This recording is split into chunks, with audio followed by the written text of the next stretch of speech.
It's another edition of the Cavs Weekly Podcast. Please give us a new name, by the way. On the Waiting for Next Year podcast, or on the official Waiting for Next Year.com podcast network. We are also on the Evergreen Podcast Network, and we are live on Facebook, Twitter, and YouTube. I'm your host, Josh Bloha, back again with Seth Wanamaker. Seems like we are on here weekly. That's what we were trying to do a few weeks ago when we started this, and so far, so good.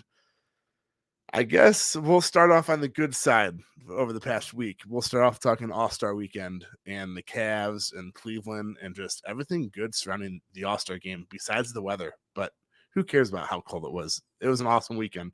Seth, welcome.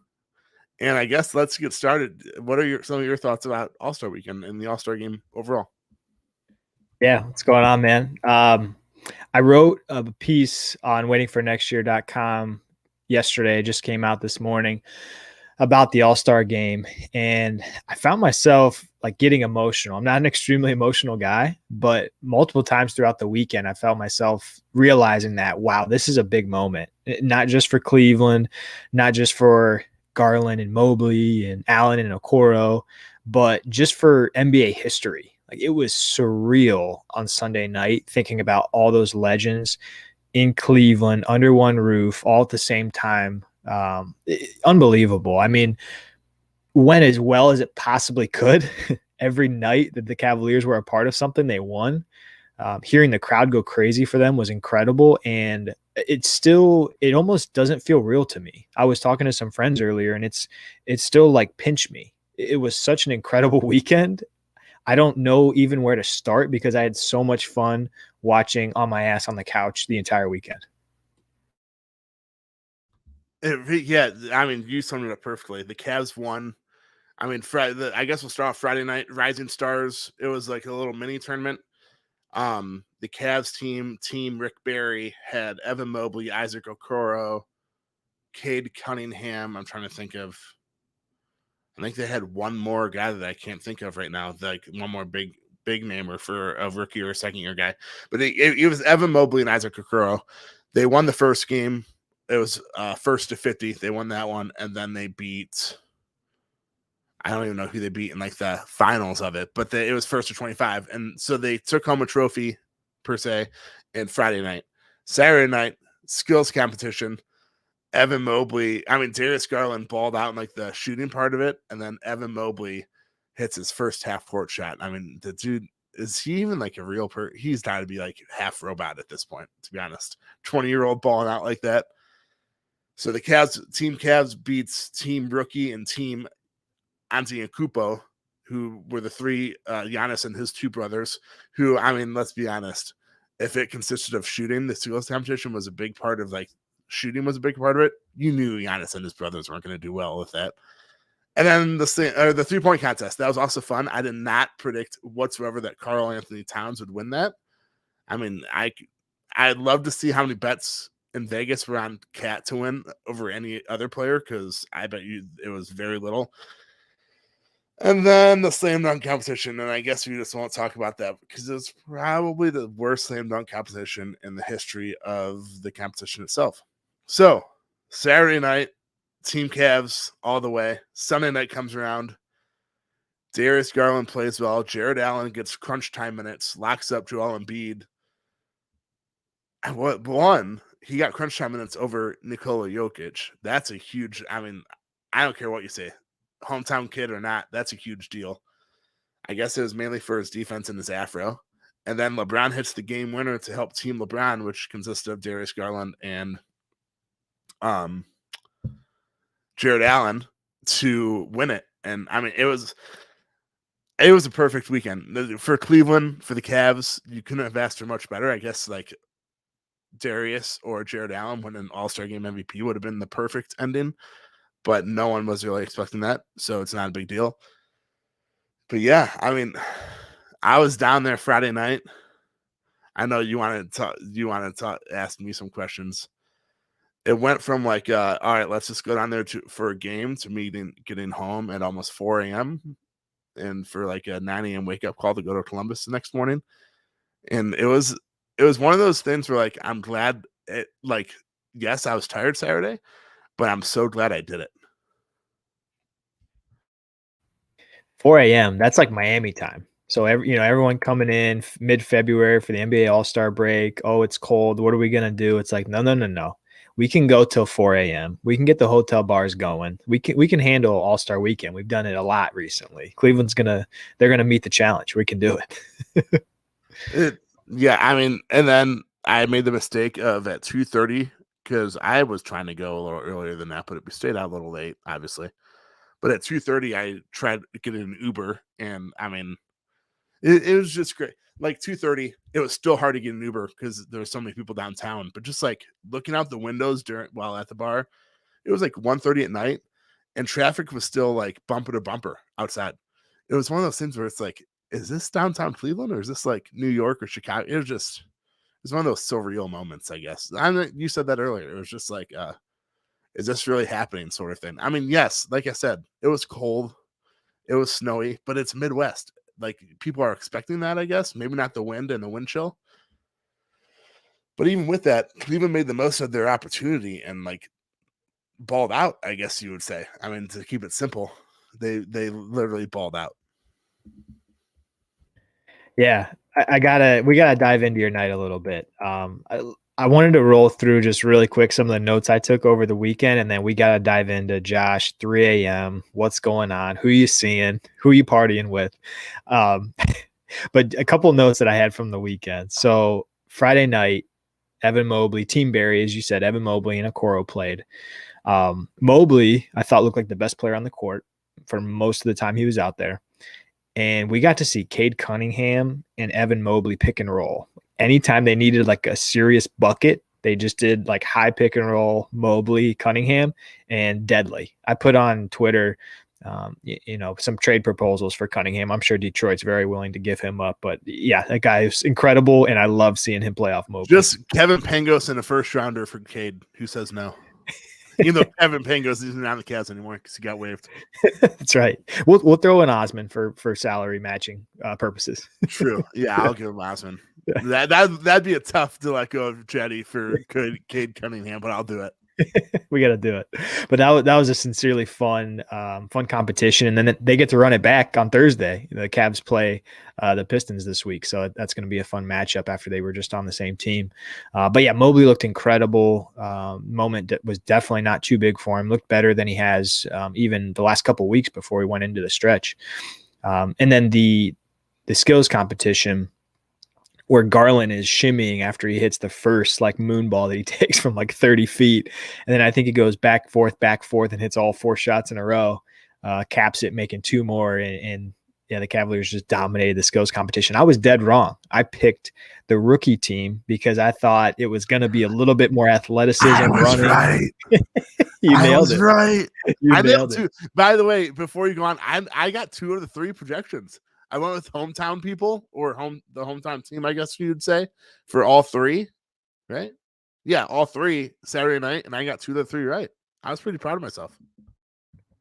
I was trying to be contrarian, like don't pick the Ohio guys. You're going too easy. You nailed it. So I gotta eat some crow here. You whooped me. I went 0-3 last week. And by the way, I won $0 because I didn't bet on any of it. So that was dumb of me. But continue with your notes. Yes, skills competition was incredible.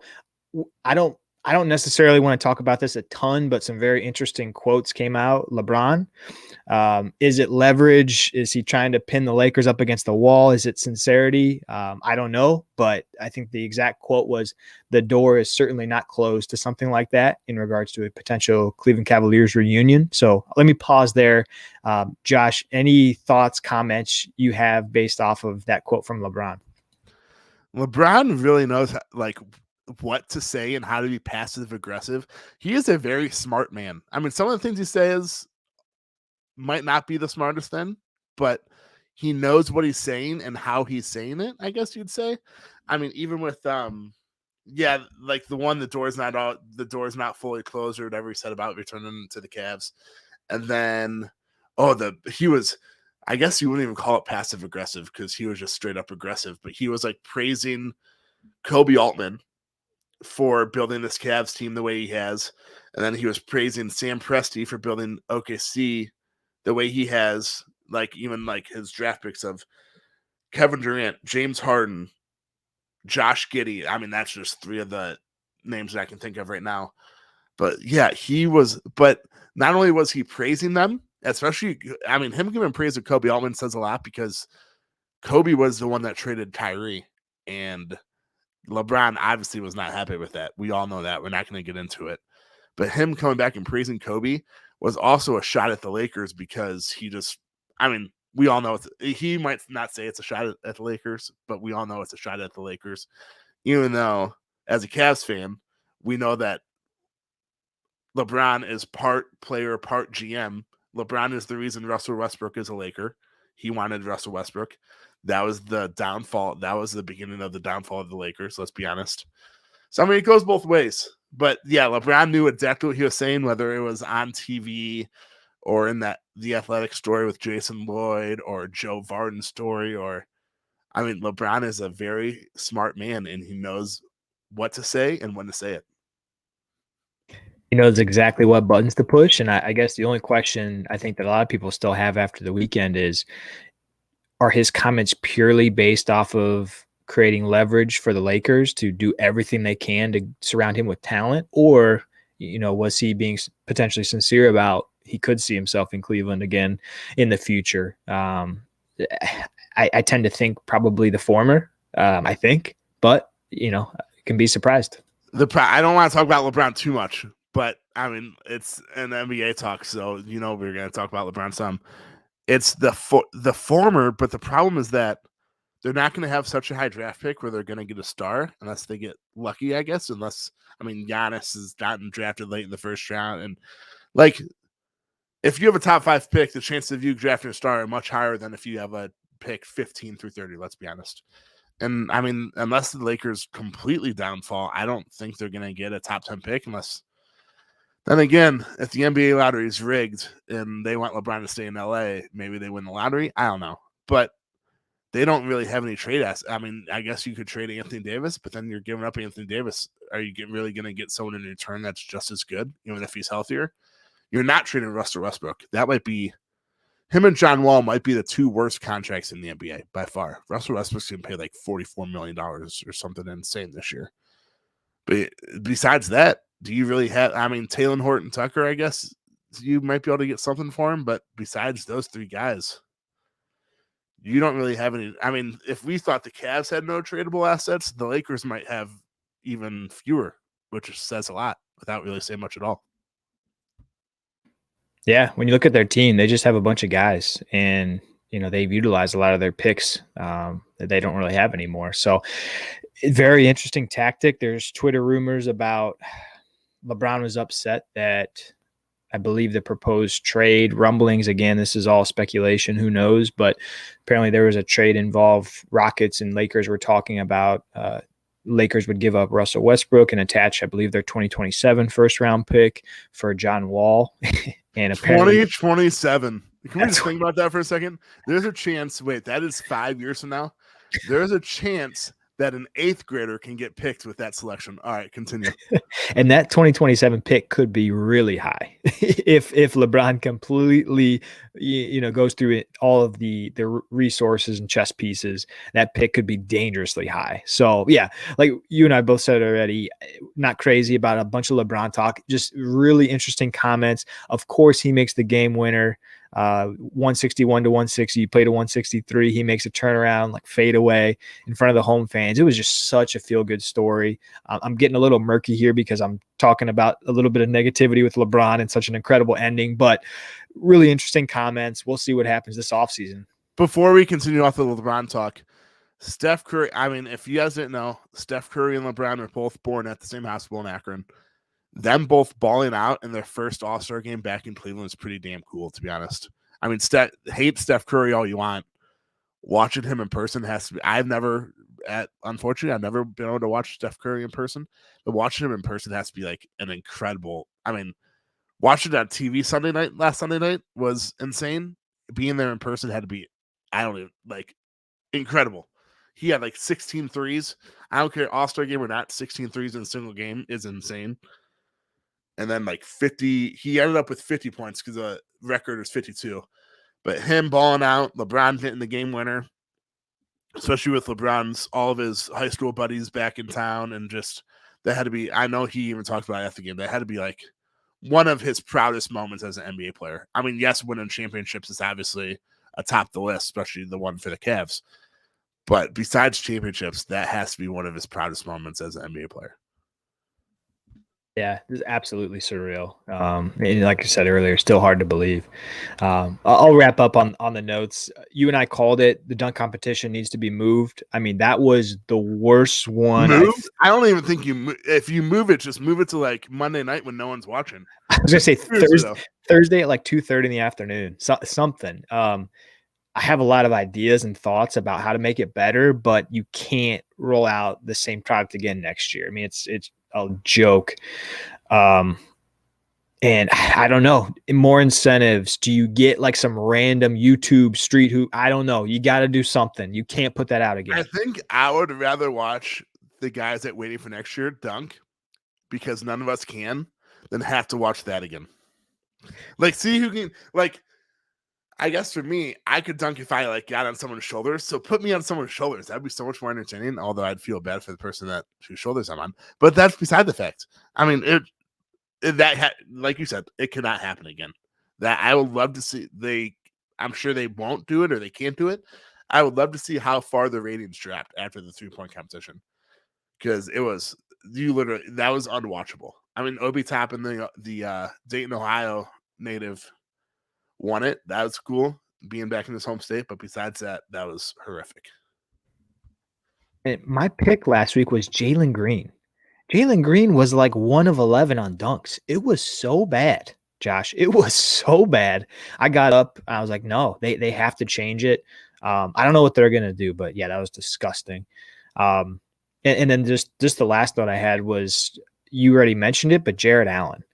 I was so like proud of him. Like I felt like a weird uncle or something. The fact that he's in the game playing against Embiid, who's banging. I mean, Embiid was taking that game seriously. You could tell when Embiid tried to go help on LeBron's last shot, he was going like balls to the wall. He was trying to win that game.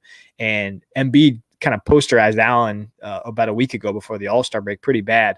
And Allen was absorbing the contact, playing through him. He stopped Embiid multiple times the last couple minutes. Incredible game, incredible weekend night. I can't wait for year 100. If it's in Cleveland, we're going. Jeez, it's weird to think like 25 years from now, though. Holy cow. I mean, some of the waiting for next year guys, I don't know if you're listening or if they're going to listen, but they're going to be 70 plus. I won't be 70 plus. I'll only be, wait, how old am I? 31? It's late. Sorry. I'll only be mid 50s, but it's just like incredible to think that 25 years from now, how old we're all going to be. LeBron will be way out of the league. LeBron might be in a nursing home by then. Seriously, with his knees, he won't be in a nursing home. Obviously, he's a billionaire, but you know what I mean. But yeah, the Cleveland hosted the 50th anniversary and the 75th anniversary, so they're gonna host the 100th. It's not gonna. Let's be honest, it's not gonna be at Rocket Mortgage Fieldhouse. There's no way that arena's still gonna be around. It's just weird to think that like 25 years doesn't seem like that much time. But when you really, really think about it, that is a shit ton of time. And it's weird to think of what the landscape of Cleveland to look like. Will First Energy Stadium be a dome? Will the Browns have won a Super Bowl by then? Probably not. When Cavs, how many championships will they have by then? The Guardians, will Dolan still be cheap? I mean, it's crazy to think 25 years from now. Weird. Yeah, who's going to be the ownership groups? I'll tell you what we do. We sandbag Rocket Mortgage Fieldhouse around year like 21, 22. We say, hey, NBA, we as in the owner are going to build this beautiful new arena without taxpayer dollars, but we're going to need the All-Star game 100. So let's do it. Leverage. Let's go. And you got to have it. Yeah, it's going to happen. Yeah, it's just weird to think like, none of the 3 stadiums, well, that's 2 stadiums in the arena that are in downtown, probably won't be what they are right now in 25 years.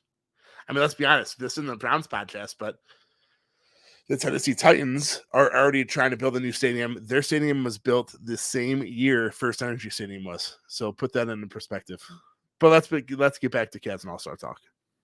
Yeah, so those are my notes. That's what I got. It was an emotional weekend. It was so much fun. I felt proud. The fact that MJ came in on like a direct flight after the race Yeah, was how about incredible. that? And especially because like everyone that knew that he was coming didn't say that they knew. So the whole thing was like, oh my gosh, MJ's not going to come to the 75th anniversary because he's at Daytona. Imagine having that much money that you get a private jet and you're just like, yeah, I'm going to go to Daytona and the All-Star game same day. No big deal. The Burke Lakefront Airport had to be absolutely bumping with That's MJ. another thing. I would love to see how many private jets were in Burke Lakefront Airport on Sunday night. It had to be an insane amount. I mean, probably every player plus a majority of the 75th anniversary players, probably. It had to be packed. I can only imagine air traffic control Sunday night leaving Burke Lakefront Airport. And all those celebrities that came in, I mean, they were probably flying out, Sunday night. Oh, that had to be. MGK, we're not going to get an MGK. Yeah. I can't stand the man. But all right, so that is that it for your notes, by the way? I have to lead you to. I need to know who you were partying with this weekend. Oh man! I All was right, so Friday night. I was on my couch in my boxers, being lame. I need to know who you were partying with. Friday night, it turned into, hey, let's just go to the game. And I was thinking that I'd be home by like midnight, to arriving at the bar at 12:15 in the morning. Literally arriving there at 12:15. But first, the game, it was crazy to see, like, just we were up in like not the upper level, but like the mezzanine or club level, I guess, whatever you'd call it. So like we had really good seats. We were at half court and club level, and just like crazy to just look down near the court and just like everywhere you looked, there was a celebrity. I mean, Shaq, all the NBA, a bunch of the current all-stars were there. I mean, DeMar DeRozan, Zach LaVine, all those guys. Speaking of Darius Garland, Jared Allen, and Colin Sexton literally hung out all weekend. I don't want to overblow that, but them being three really good friends says a lot. And then Adam Silver just shows up and he sits in like the 10th row back behind like where the TV announcers are. It was just weird to like be in an arena. I can only imagine how Sunday night was with all those 75th anniversary guys there too. It's just weird to be like in the same arena with all those celebrities. But I know you want to know the real fun Sunday night. So yeah, it literally went from me thinking that I'd be home by midnight because I had a trip to Columbus Saturday morning to me getting home at almost 4 a.m. So hotel bars open till 4 a.m. Friday night, Saturday night. So one of the people I was with, she was the trainer for the Hawks back in the day, which I did not know at the time, but I found out obviously later. So she's like, yeah, let's just go to this hotel bar. I can't even think of the name of it right now. It'll come back to me, but I can't even think of the name of it. So we go in, we walk in, literally the first person I see is Isaiah Thomas. Not the short one, but the legendary one. I'm like, okay, this is going to be interesting. So we just like get a table and it's just like, so Isaiah's there, Steve Smith. These are all old timers. So if you're like a young listener, you're probably not going to know a lot of these guys. Well, a couple of them you might, but yeah. So Isaiah, Steve Smith, Dennis Scott, Charles.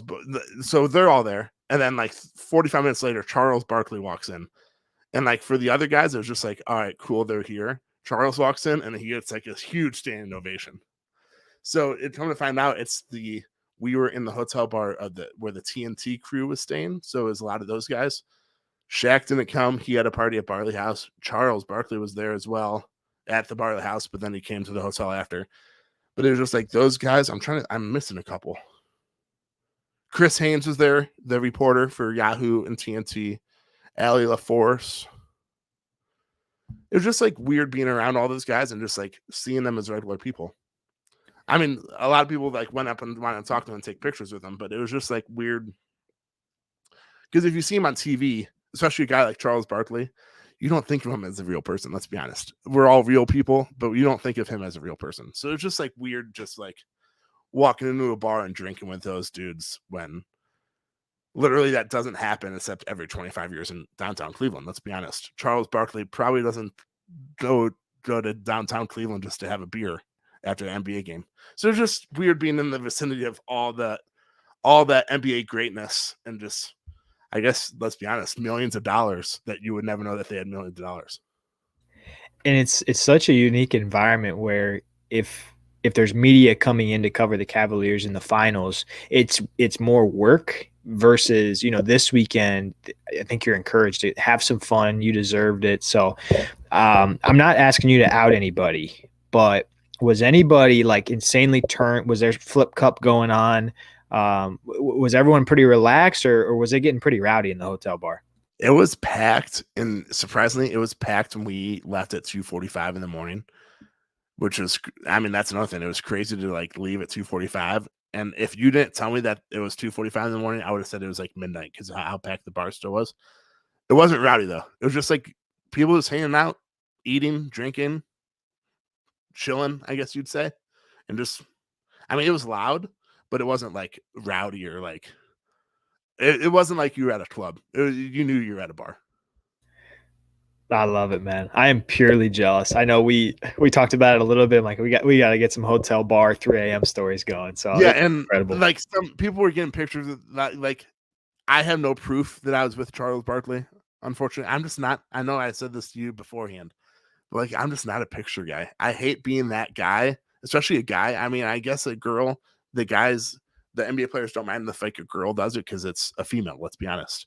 But like just like a 6'6" dude, just like coming up and saying, "Hey, can I get a picture with you?" Like I'm not about it, and two, just like I feel weird, so I just don't do that ever. Unfortunately,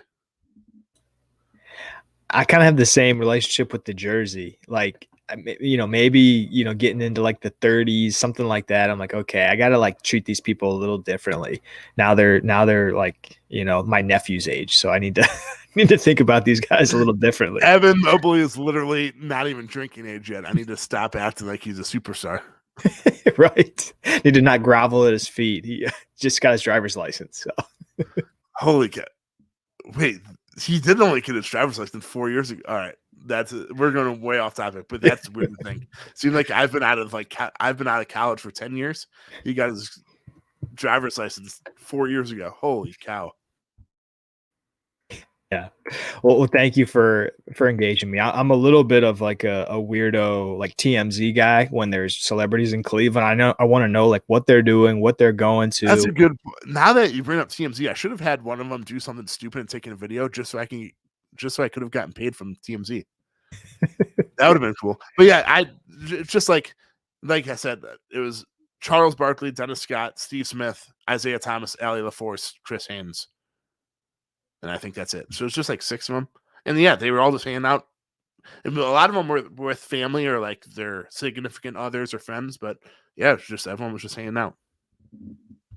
And the one cool thing I saw on Twitter, shout out Charles Barkley over at Barley House. He stopped the DJ for a minute, announced, "Hey, for the next 5 songs, I got everyone's drinks. Like, let's go, haters. You kiss my ass." And then the music starts bumping again. So that seemed to be an incredible moment. I was truly jealous. I was not. I was close enough to Charles though, where I saw him pay for his tab at the bar, and he like just whipped out like we would whip out like dollars, like $20 bills.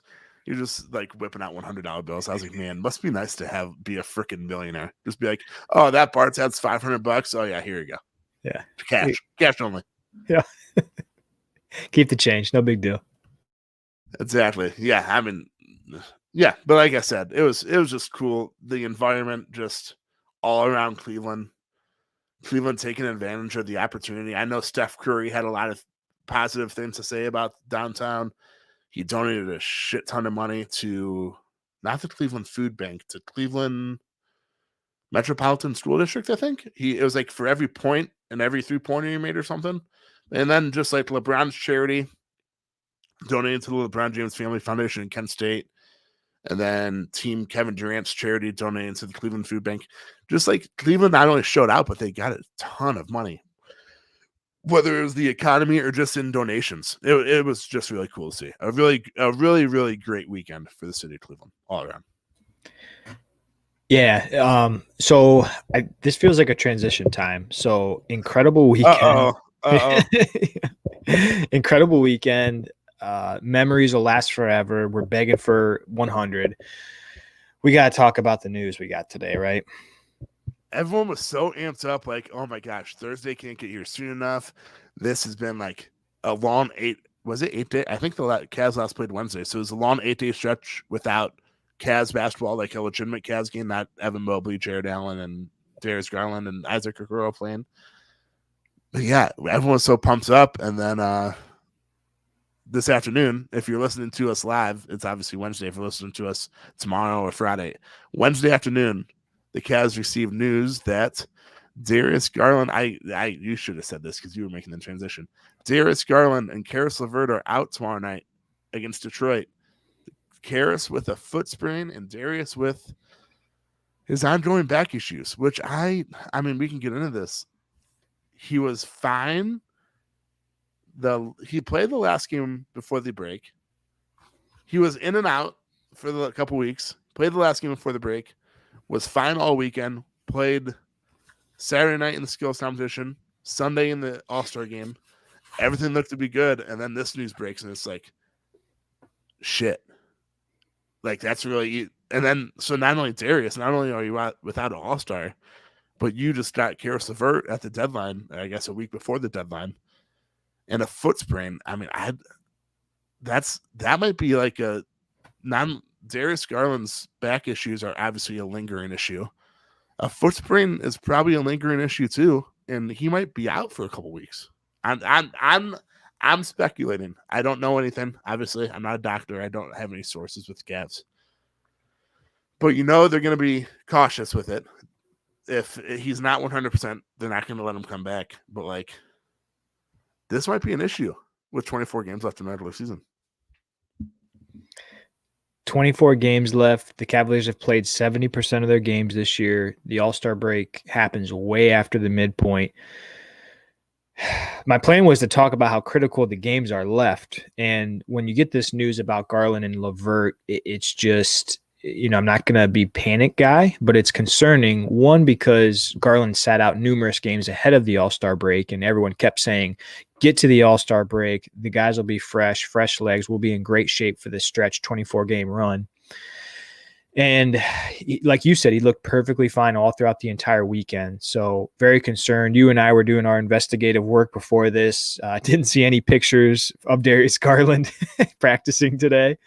So the question is, did it happen, after All-Star weekend? Did it happen at practice today? And they didn't show him afterwards. So, it's troubling. I mean, the Cavaliers are only 2.5 games above the 7th seed right now. So you're missing by far your best 2 offensive weapons in the backcourt, ruled out an entire day early. So it's not even like they're questionable, might give it a shot. To me, Saturday means a lot. So they're both out for Thursday. I mean, Caris, if it's an ankle sprain, could be out weeks. But Darius and his back, Saturday is going to tell me a lot. If Garland sits out again Saturday, then I think the Cavaliers really need to, or I really need to think about what they're going to look like for this stretch run and potentially temper expectations for the playoffs. I mean, I just said I'm not going to be too dramatic, and then I just said I'm not sure if they're going to make the playoffs. But I mean, he is the key to this team, and so if he can't play Saturday, I think there's serious concerns about what position this team's going to be in here down the stretch run. The last point I'll make, and I want to talk more about this because it's so critical with only 24 games left, but we've talked about the tough stretch of games that are coming up starting March 2nd. They play a bunch of playoff opponents. They play the Hornets, the 76ers, the Raptors, the Heat, the Bulls, the 76ers, all within like a 2-week stretch. And the notion of going into those games without LeVert, and we don't know yet about Garland, is very, very concerning to me. Yeah, I mean, Darius Garland, I think this goes without saying, he's by far the most important Cav. I mean, would it stink to lose Evan Mobley? Yes, but they have Jared Allen and Lauri Markkanen. And by the way, Lauri Markkanen, he's expected to play tomorrow night, so that's obviously good news. With Darius Garland and Caris LeVert out, especially. But Jared Allen, if they're without Jared Allen, yes, they're going to miss out on the defense and the rebounds, but they have, like I said, they have Lauri Markkanen and Evan Mobley. Darius Garland, I mean, yes, you could say you have Caris LeVert as like a playmaker, but now you're without Caris. Now your 2 point guards are Brandon Goodwin and Rajon Rondo, and maybe Point Jetty, which I honestly don't want to see, but it's just a big problem. We all know this. We've talked about this in the podcast ever since we started this, that his lingering back issues are a huge problem. Whether he's not going to be 100% until the offseason or not. I mean, you said it. I mean, I don't know. And maybe it's time to tamper our expectations a little bit. I mean, but then we discussed last week, the Cavs are playing with house money. I mean, they were supposed to be one of the worst teams in the NBA, so my expectations were never really high, obviously. I think a lot of us can say that. But yeah, if they don't have Darius for an extended period of time, they're going to have to heavily rely on their defense, which is one of the tops in the league, which is a good thing. But it's just that they're going to struggle offensively. I mean, it's as simple as that, especially if you're without Caris. If you're without both of them, you're going to really struggle offensively to create shots, to create good shots, and create good offense.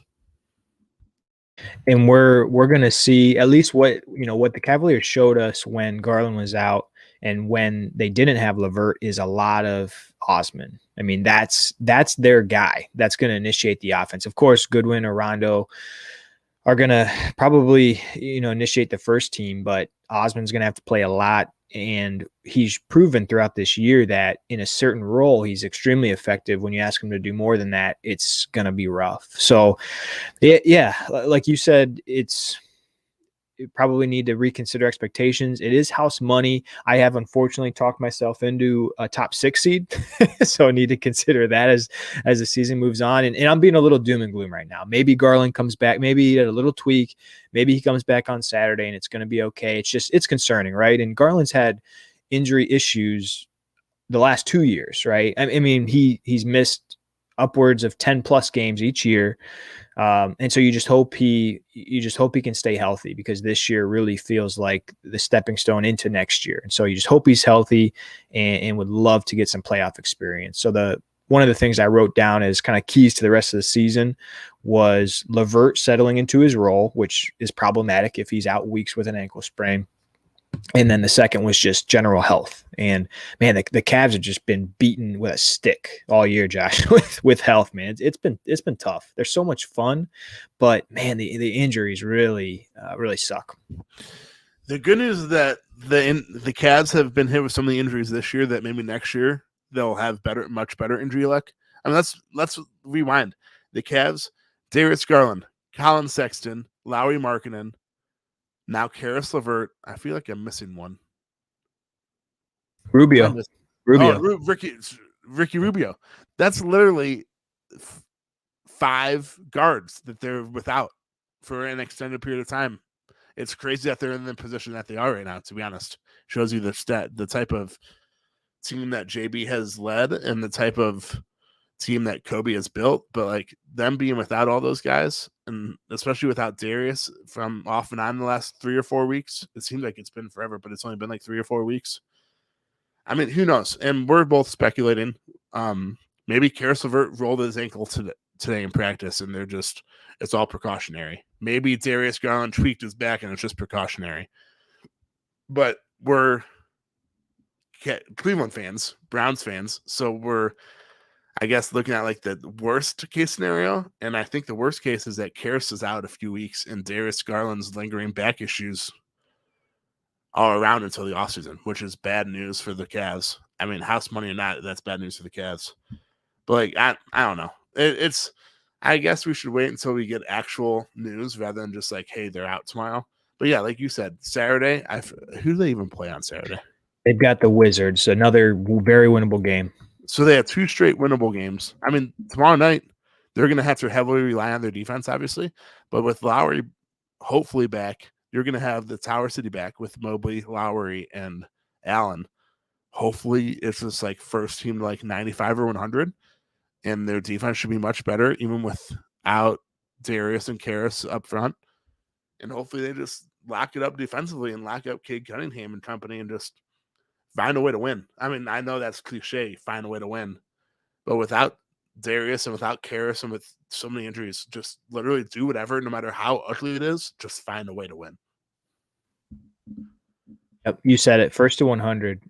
This could be another like 101 to 96, just nasty game, and it will be nice to have Lowry back. I mean, having those three guys out there defensively, like you said, is huge. And even with a Goodwin or a Rondo, it's not going to be pretty. But if you have those three guys on the court, you got spacing with Lowry, you've got Mobley who can do everything, and then you've got obviously rim protection with Allen. So, yeah, I'm being a little somber. I'm drinking some Platform Haze Jude right now.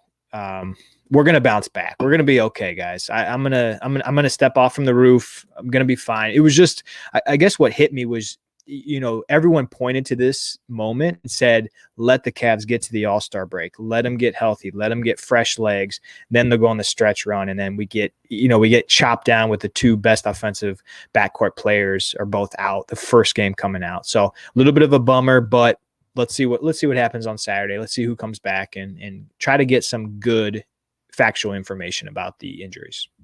Let's hope that the Cavs ruling them out like 36 hours before their first game back is precautionary, and they don't want Darius and Caris to go through like getting ready, like their pregame, all their pregame stuff. They want, maybe Kobe and JB want those two guys to know that they're out and just to literally rest, especially Darius in his back.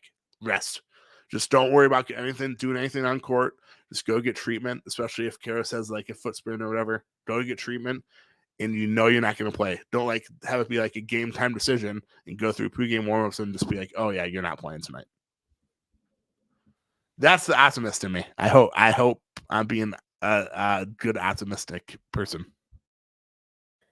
Yeah, this weekend was too good to end this with any negativity. So we'll see what happens. I guess one thing that I wanted to ask you about, the buyout market's been a little quieter than I expected it to be. I thought there was going to be a lot of movement. Obviously, Dragic went to the Nets. There's been a player here or there, but a lot of guys I'm surprised have not been bought out, like Schroeder with the Rockets. I just don't think there's been the quantity of guys that we thought might get bought out. Gary Harris is still with Orlando. Sounds like he might stick around and not get bought out. So are you surprised at all about the activity? And then I guess just secondarily, are you expecting any kind of move from a buyout market perspective? The buyout market, yeah, you're right, though. The buyout market has been super quiet. Goran Dragic is the biggest name, and he hasn't really played at all this year, I don't think. Yeah, it's just weird. It's like a weird quiet, to be honest. Usually, I guess you have like the guys that go rain chasing, but I mean, there's so many good teams this year. You can't just be like, oh yeah, I'm going to go here and have a good chance to get a rain either. Phoenix is by far the best team in the NBA right now, but the TNT broke the news over the weekend on the All-Star stuff. Chris Paul's out. He broke a bone in his hand. He's out like 4 to 6 weeks, or I forget the exact timetable, but he's out for a significant amount of time. It's just like, I don't know. But speaking of the buyout market, they have until March 1st. So Tuesday is the deadline for a guy to be on a team and be playoff eligible. So obviously that affects the Cavs. They released they put Kevin Pagos on waivers to open up a roster spot. So they will either sign someone in the buyout market or convert Brandon Goodwin's two-way contract to a fully guaranteed deal and make him playoff eligible. So that will be one of the two things. One of those two things will absolutely be guaranteed. They will happen. But yeah, I guess it's good. It's weird to say that it's good now that Darius and Caris are going through this now, but the Cavs have like 5 days to figure it out. If they're both somewhat significant injuries, they have to go out and get someone. They have, whether it's like buying out, hoping for a buyout, or just going to the free agent market, they have to sign someone other than Brandon Goodwin. Yeah, you've got to get some kind of ball handler. And they're at the point, they've had such an incredible year where you're not just at this point going to flip the switch and say, nah, we're okay. We'll lose some games. It's fine. Let's just throw the guys out there. No, they're in the thick of it so much. You got to go be aggressive at this point. So much information should be learned about probably what they do. Like if they go try and go aggressive for a wing or for like a 2 at some point, that might tell us a little bit about LeVert's timeline and when they expect him to come back. So yeah, it's been really quiet. Very intrigued in terms of what they think of Goodwin. Is that their move, is to ensure that he can get put on the playoff roster, or do they think someone is available that's substantial enough upgrade where they're going to risk the ability to gel in such a short period of time, where it makes sense to acquire him and whomever that is and put him on the roster. So yeah, just something I wanted to check in with you on. It's been so quiet, and I haven't heard anything about any Cavaliers or the Cavs being linked to anybody. So interesting time. And like you said, we've got a few days here to see what shakes out. Yeah, the 20th is Monday. Yeah, so they haven't. I don't know the exact time, but I know March 1st is Monday. So I'm probably Monday by 5:00. The guy has to be on the roster to be playoff eligible, which obviously the Cavs are hoping to make the playoffs, so that's important. But I know I always forget to tweet stuff out. Do you have any mailbag questions? I know you had 3 or 4 last week. Do you have any this week? I got nothing this week. All I heard, I was on obviously text threads, and everyone was just pumped up watching all weekend. Got absolutely nothing. I feel a little light coming in today's pod. So hey, usually I'm the guy with nothing. I texted a few buddies an hour before the podcast and said, "Hey, do you have some mailbag questions for me?" Because I always forget. I know it's bad. I usually send out a tweet from the Waiting for Next Year account too, and completely forgot about that as well. But the first one, Brandon Natali, how do you think the Cavs will adjust their lineup when Lauri Markkanen comes back? I'll let you go first. Yeah, so when Lauri comes back, how will they adjust their lineup? I think Lauri is an immediate starter, right? So I think you probably kick Dean Wade out of the starting lineup. And so I think that's still, I'm not trying to deflect from the question. I think there's still a big question about who's the 2 guard. Obviously, right now it's going to be Okoro with LeVert out, but I think, obviously Lauri's going to start. No other option at this point. It's going to be whoever point guard is, probably Rondo, and then Okoro, Lauri, Mobley, and Allen, right? Let's do, how about that? At full strength, obviously you can't say Rubio would be back, blah, blah, blah. But at full strength, say 2 weeks from now, I think Caris LeVert would honestly come off the bench. I mean, then again, starters, reserves don't really matter except for the first quarter, because after that it just goes by minutes. But I think Caris would come off the bench, honestly. Yeah, I think that's the exact role that he should be in. We talked about it, I think a week ago. Okoro plays such an important role, and some of these teams that the Cavaliers are playing coming up, you need a wing defender. I do not think that it makes a lot of sense, even if it's for 6 or 7 minutes at the tip of the game, to have a lineup of Garland, LeVert, and Lauri when you're playing, some serious wing guys. So I think my personal favorite lineup, and I guess it's a little bit gritty, it's the grittier option, but it's definitely Garland, Okoro, Lauri, Mobley, Allen. So you've got your best by far perimeter defender out there. You've got your best shooter probably in the lineup. I know he's been a little hot and cold this year. That's my go-to lineup. I guess same question back to you, Josh. Who's kind of your, in terms of Lauri coming back, how does that impact your lineup? And then who do you see as the top tier lineup going into, say, 2 weeks from now? My 4, no matter what, are DG, Okoro, Allen, and Mobley. And then I think LeVert or Markkanen are completely matchup based. If they're more of a guard heavy, if it's, I'm trying to think of, if it's Philadelphia and they have James Harden, Tobias Harris, though, you can put Markkanen on them. A team that's more not 3 guard heavy, but maybe 3 ball handler heavy, where you need a guy like Caris LeVert out on the perimeter rather than Markkanen. Then you have him out there. But then if you need a shooter offensively, then you put a Markkanen. I think JB's in if this team gets back to full strength, which we all hope so, especially prior to the playoffs, JB's in a good spot because he has 6 guys. He has 6 starting caliber players, and he'll only have to choose 5. And no matter what, he can go with a matchup, either Caris or Markkanen. But I know we talked about this a lot last week. Isaac Okoro, even if he's not providing much offensively, which he has been a bit lately, he just provides so much defensively that it's hard to keep him off the court. He allows Darius Garland to not have to guard the best perimeter player. And I mean, let's look at their schedule. They're going to have to play Philadelphia 3 times in the final 24 games. That allows Darius Garland not to have to guard James Harden, and it puts Okoro on him. And yes, James Harden and those types of guys are going to get their points. But Okoro, as he has proven time and time again, he makes things very tough for the opposing offensive guy that he's going against. Yep, and you've got Chicago coming up, so you've got Levine and DeRozan.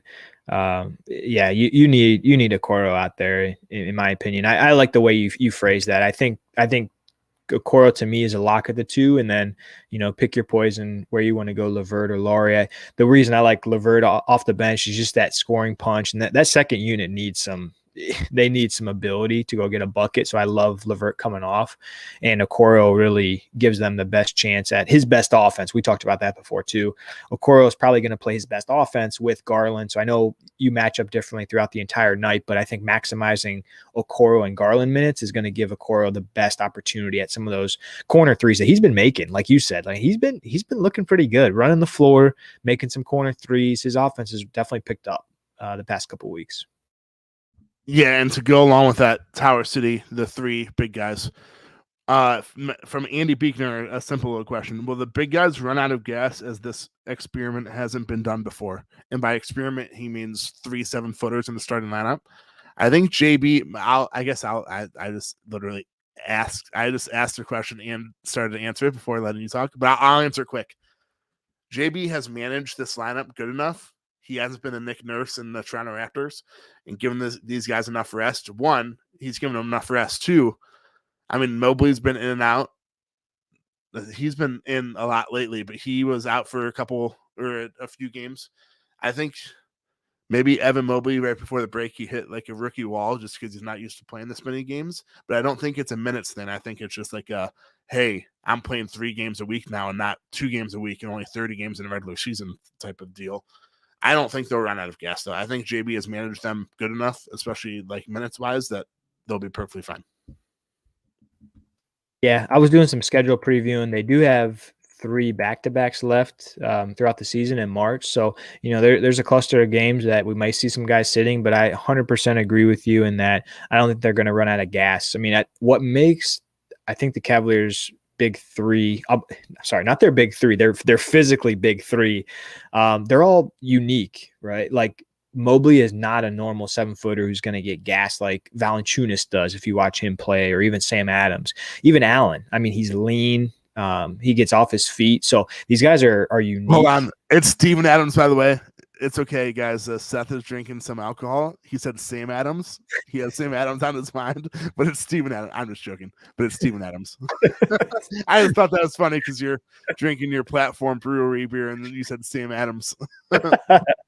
That's incredible. That's where I'm at right now, man. I'm struggling, but no, I think that's what makes, this team so special. And that's why the lineup works, is because these guys are unique. So I 100% agree with you. I don't think they're going to run out of gas. Young legs, I think they're going to be okay. And to your point, I think the reason we saw a little bit of Mobley, call it regression if you want, he's still the best rookie in the league this year. He's just playing a lot of games, physical. He's playing a lot of games. I have no concerns with them running out of gas. Yeah, and I know you said it earlier in your story today on waitingfornextyear.com. If you guys haven't checked it out yet, be sure to check that out, and always check out all of our stories. We seem to have we're not writing as much these days just because we all have full-time jobs, but we usually have 1 or 2 stories a day. So always be sure to check us out, waitingfornextyear.com. But the back-to-backs, I'm looking at their schedule quick. The first one is a Friday, Saturday at Miami, at Chicago. That's tough. At Miami, at Chicago, not only because it's 2 good teams, but going from South Beach to Chicago and playing the back-to-back, that's to be tough. I would not be surprised if players sit out either the first night of the back-to-back or the second. That is Friday, March 11th and Saturday, March 12th. The second one is, the following weekend, Friday, Saturday. But it's both home. Home against Denver, home against Detroit. At least they're home, I guess. And then did you write this in your story? Am I looking at the schedule for now? I think you wrote these in your story, by the way. The third one, Saturday, April 2nd and Sunday, April 3rd at New York, home against Philadelphia. By that time, that's what, 1, 2, that's the 5th to last game and the 4th to last game in the regular season. I wouldn't be surprised if they sit some guys out against New York just because that game against Philadelphia means so much more. But yeah, I guess 3. I would love to see the comparison to how many back-to-backs other teams have, especially in the East playoff race, because 3 doesn't seem like that much, to be honest. Yeah, it's going to be interesting. I'm very glad that Denver game is at home because maybe you catch the West Coast guys slipping a little bit coming in. So yeah, it's going to be interesting. I was a little surprised. I guess I don't have a good gauge, to be honest, for how many back-to-backs they've had already versus how many they have after the All-Star break. I don't feel like they've had like 5. I guess that would kind of be if you ratio it out in terms of percentage of the season they've played, 70% before All-Star, 30% after. I guess you'd say you would expect them to have 5 back-to-backs roughly so far. I don't think they've had that, but I guess we'll see. I think other teams are going to ratchet up, these next 24 games. So yeah, it's going to be a wild ride the next 6 weeks. All right, if you keep talking just for 30 seconds, I'm looking at the schedule quick. They're up to 5 and it's on Christmas. Or I think they're up to 5 and it's Christmas. So they probably had like 6 to 7 back-to-backs, I'd say. Okay. Yeah, it was one other thing I noticed about the schedule. You already called it out. We got the 76ers 3 more times. They still have the Toronto Raptors 2 more times, and then the Chicago Bulls 2 more times. So Toronto Raptors are currently 2.5 games behind the Cavaliers. The Bulls 2.5 games in front. And we've talked about it a lot, but those top 6 seeds are so critical for this team getting into the playoffs and avoiding the play-in tournament, where you're going to have to play a Brooklyn Nets who are getting Ben Simmons back, or you're going to have to play a Toronto Raptors who, have some lengthy wing guys. That might be a tough matchup, or even Boston if they slip a little. Some teams that I don't think the Cavs necessarily, match up with extremely well. Boston scares me. I know we talked about this last week, but them getting Derek White, Jason Tatum, Jaylen Brown, Derek White, that scares me a lot. But then again, I mean, we talked about this last week too. Just get into the playoffs. Just give me all the playoff experience we can get. Hopefully it's maybe a first round winner and go to the second round. But the more playoff experience this team gets, the better going into next year, which is when the expectations will be real going into next year. And doing my very quick look at the schedule, I think through 58 games, the Cavs have had 8 back-to-backs, and with 24 games left, they have 3. So mathematically, they actually have less per 24. I guess it'd be right around the same. But then again, I mean, the Cavs have 3 back-to-backs. Maybe in those 3 games, the other teams are also playing back-to-backs. Who knows? I don't have that much time to go through every team's schedule, but just 3 back-to-backs in 24 games just doesn't seem like much, which I guess is a good thing for the Cavs. Yep. Yeah. It's that time. I think it's time to go schedule hunting. So it's time every time you play a team, I know I've been kind of nerding out, but hey, I'm going to go look at their schedule, see who they played recently, see who played well. It's fun trying to get into the mind of like, how are they going to attack the Cavs? How are the Cavs going to attack them based on, recent opponents and how they've done it. So yeah, it's definitely schedule hunting time these last 24.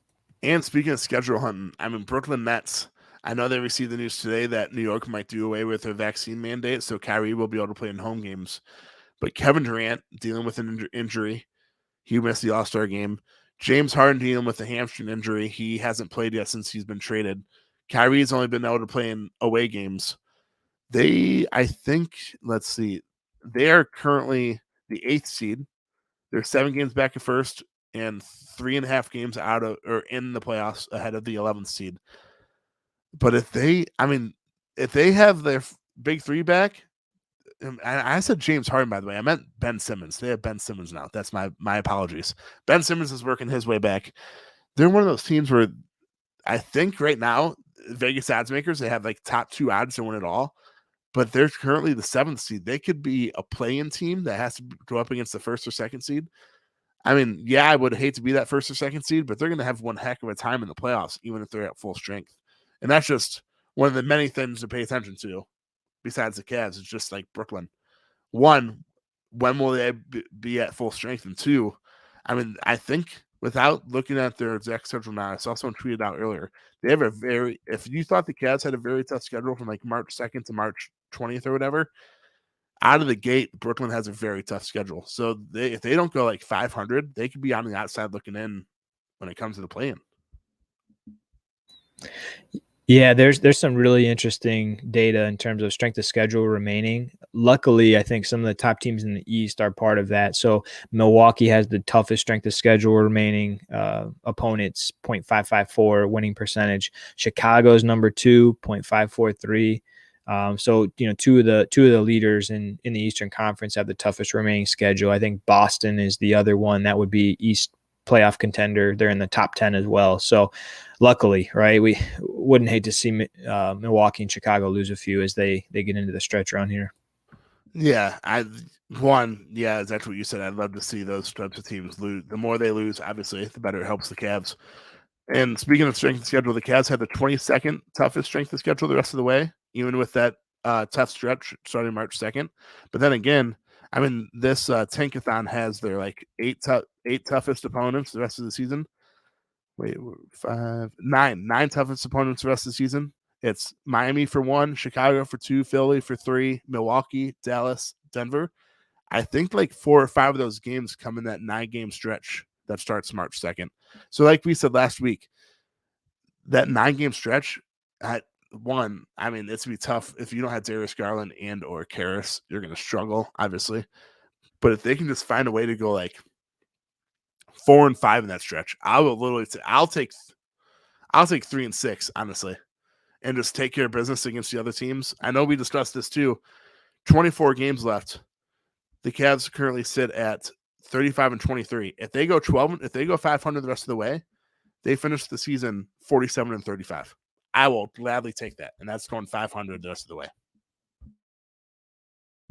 Yeah, you'd have to think that's got to be enough for a top 6. I mean, what Boston has done, going 9-1 their last 10. Even Chicago, it just feels like these teams don't lose in the East. Like every night you're checking box scores and every team seems to be winning, but it's got to cool off a little bit. Toronto's 8-2 in their last 10. So yeah, there's got to be a bit of an adjustment. I know those teams are immensely talented, but there's got to be a little bit of a cooling off period. And like you said, go even from here. And you would think that's going to be a top 6 seed. Yeah, go even. I mean, even if they don't have Darius and Caris, if they can win it against Detroit, and then I'm totally blanking. Oh, and then beat Washington. And keep in mind, Washington is now without Bradley Beal the rest of the season, and they just traded Spencer Dinwiddie and I can't think of the other guy, the white guy that can shoot threes. I cannot think of his name right now. Oh, Bertans, right? Bertans. Yeah, Bertans. So they traded those. I honestly, and they traded Montrezl Harrell. I'll be completely honest. I couldn't name you. I'm a big NBA fan. I can't name you one player that's currently a Wizard. Yeah, Kuz, right? That's the only guy that sticks out. Him and his big jackets, and he talks shit about Cleveland all the time. That's why I forget about him. But besides him, I mean, if they can win these next 2 games, even without it or not being at 100%, that'll be huge. But 1, a confidence boost, and 2, just going into the rest of the year. Yeah, that would be absolutely huge. If you were to start losing, some of these games, you lose against Detroit, you lose against Washington, and then you go into the stretch, it leaves you no room for error. I hate, again, don't want to be dramatic, but 0-2 in the next 2 would be tough. That would be tough. You got to go 1-1. 2-0 would really is where you want to be, but you got to go 1-1 with that schedule coming up, potentially with the injuries they're being faced with right now. Absolutely. Yeah, I agree. This is cliche too. Rely on the defense. The defense has been one of the best in the NBA all season. Now that they'll hopefully get Lowry back tomorrow night or starting tomorrow night, just rely on Okoro and the 3 7-footers to just hopefully dominate defensively, and hopefully you just do enough offensively to just win the ball game. And that's no matter how ugly it is. We saw how ugly it could be without Darius, and now they're without Kara. So it's just like a few weeks ago when they were without Darius because they didn't even have Caris LeVert on the team. It's going to be ugly. I mean, there's going to be a lot of turnovers. There's going to be a lot of possessions where it's just like Kevin Love holding the ball for 20 seconds and getting off a shot. It's going to happen. But hopefully JB and the boys just find a way to win. That was exactly where I was going. That's the trademark offense without Garland. It's Osman or Love, dribble, look, watch, stand around, and then attack at like 5 seconds and then put up most of the time a below average shot. That's the offense we're accustomed to without Garland. I can't think of what team it was, but it was just before the All-Star break. An NBA team had a 24-second violation where the guy brought the ball up the court, didn't pass it a single time, and then it was 24 seconds. I cannot. Hopefully that doesn't happen with the Cavs. But so yeah, we talked about All-Star weekend. Great news. Darius Garland, Caris LeVert being out tomorrow night. Bad news. Hopefully it's not too severe. I guess we'll find out.